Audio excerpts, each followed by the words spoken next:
السلام علیکم ورحمۃ اللہ وبرکاتہ۔ ناظرین، شجرکاری اور اسلامی تعلیمات۔ دنیا میں کئی ایسی چیزیں ہیں جن کی وجہ سے دنیا قائم ہے، انہی میں سے ایک شجرکاری بھی ہے۔ شجرکاری ہر دور میں انسانوں کے لیے اہم رہی ہے اور رہے گی، کیونکہ خدا تعالیٰ نے انسانی زندگی کے لیے درختوں کے وجود کو لازم قرار دیا ہے۔ انسان کو زندہ رہنے کے لیے آکسیجن درکار ہے، وہ ان درختوں سے ہی حاصل کی جاتی ہے۔ خلاصہ یہ ہوا کہ انسان کے نظام تنفس کا مدار پیڑ پودے پر ہے۔ گویا کہ انسانی حیات کی ڈور قدرت نے درختوں کے قبضے میں رکھی ہے کہ جس دن دنیا اس درختوں کے وجود سے خالی ہو گئی، وہ دن انسان کا آخری دن ہوگا۔ آج شہروں بستیوں کو خوبصورت بنانے اور اس کی توسیع کے لیے جنگلات کی صفائی عمل میں لائی جا رہی ہے۔ اندھادھند درخت کاٹے جا رہے ہیں، علاقوں کو جنگل سے پاک کیا جا رہا ہے، جن کے تباہ کن نتائج سامنے ہیں۔ اللہ تعالیٰ نے ان درختوں میں فضائی اور صوتی آلودگی جذب کرنے کی صلاحیت رکھی ہے۔ اس سے گندی آب و ہوا ختم ہو کر صاف ستھری فضا میسر ہوتی ہے، اور پھر اس سے ایک وافر مقدار میں آکسیجن بھی درکار ہوتا ہے، جو انسان کی بقا کی بنیاد ہے۔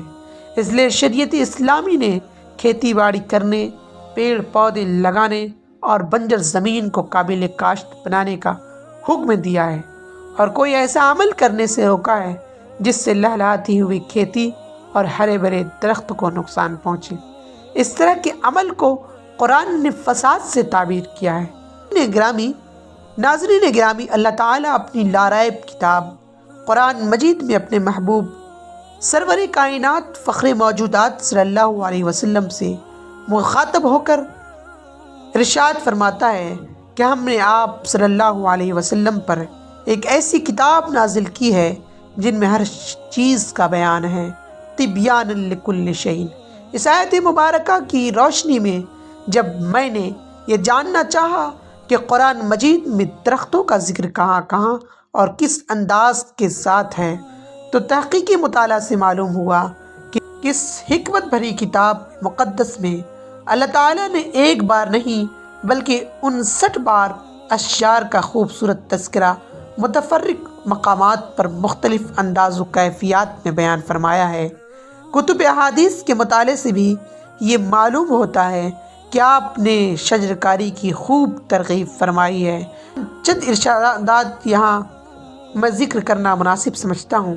رسول اکرم صلی اللہ علیہ وسلم نے ارشاد فرمایا، اگر قیامت آ جائے اور تم میں سے کسی کے ہاتھ میں پودا ہو اور قیامت آنے سے پہلے وہ پودا لگا سکتا ہو تو اسے ایسا ضرور کر لینا چاہیے۔ ایک صحابی رسول صلی اللہ علیہ وسلم سے مروی ہے، وہ فرماتے ہیں کہ میں نے اپنے کانوں سے رسول اکرم صلی اللہ علیہ وسلم کو یہ فرماتے ہوئے سنا ہے کہ جو شخص درخت لگاتا ہے اور صبر کے ساتھ اس کی نگرانی اور دیکھ بھال کرتا ہے حتیٰ کہ وہ پھل دینے لگتا ہے، تو پھر اس درخت کے پھل سے جو چیز کھائی جائے گی وہ اللہ تعالیٰ کے یہاں اس آدمی کے لیے صدقہ ہوگی۔ ایک دوسری روایت میں آتا ہے کہ حضور اکرم صلی اللہ علیہ وسلم نے فرمایا کہ مسلمان کوئی درخت یا کھیتی لگائے اور اس میں کوئی انسان درندہ پرندہ یا چوپایا کھائے تو اس کے لیے صدقہ ہے۔ سیدنا ابو ایوب انصاری رضی اللہ عنہ فرماتے ہیں کہ رسول اکرم صلی اللہ علیہ وسلم نے فرمایا، جو آدمی درخت لگاتا ہے تو اس سے جو پھل نکلتا ہے اللہ تعالیٰ اس کے بقدر اس کو اجر عطا فرماتا ہے۔ اور حضرت جابر رضی اللہ عنہ روایت فرماتے ہیں کہ نبی اکرم صلی اللہ علیہ وسلم ام مبشر الانصاری رضی اللہ عنہ کے یہاں ان کے نخلستان میں تشریف لے گئے، تو نبی پاک صلی اللہ علیہ وسلم نے ان سے فرمایا، یہ کھجور کے درخت کس نے لگائے؟ کسی مسلمان نے یا کافر نے؟ انہوں نے عرض کیا، یا رسول اللہ، مسلمان نے۔ تو آپ نے ارشاد فرمایا کہ جو مسلمان درخت لگاتا ہے یا کاشتکاری کرتا ہے، پھر اس میں سے انسان چوپایا یا کوئی بھی جانور کھاتا ہے تو وہ اس کے لیے صدقہ ہوتا ہے۔ اسی طرح ایک اور موقع سے آپ صلی اللہ علیہ وسلم نے بنجر زمین آباد کرنے اور بے استعمال زمین کو قابل استعمال کر کے یعنی کاشت کرنے کی ترغیب دیتے ہوئے فرمایا، جس کے پاس زمین ہو اسے اس میں کاشتکاری کرنی چاہیے۔ اگر وہ اس میں خود کاشتکاری نہ کر سکتا ہو تو وہ اپنے کسی مسلمان بھائی کو دے دے تاکہ وہ اس میں کاشتکاری کر سکے۔ حضور اکرم صلی اللہ علیہ وسلم کی انہی ترغیبات کے نتیجے میں صحابہ کرام رضی اللہ عنہم اجمعین درخت لگانے کا اہتمام فرماتے تھے۔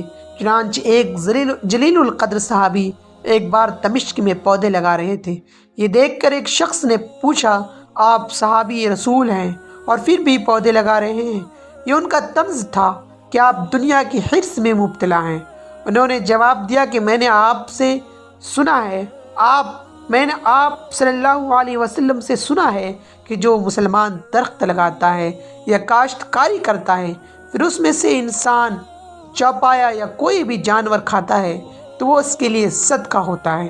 ٹھیک اسی طرح آپ صلی اللہ علیہ وسلم نے جہاں کھیتی باڑی کرنے، پیڑ پودا لگانے اور بنجر زمین کو قابل کاشت بنانے کا حکم دیا ہے تو وہیں کوئی ایسا عمل کرنے سے روکا ہے جس سے لہلہاتی ہوئی کھیتی اور ہرے بھرے درخت کو نقصان پہنچے۔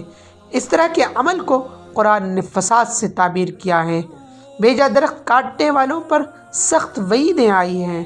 آپ صلی اللہ علیہ وسلم نے ارشاد فرمایا کہ جو شخص بیڑی کا درخت کاٹے گا اللہ تعالیٰ اسے الٹے سر دوزخ میں ڈالے گا۔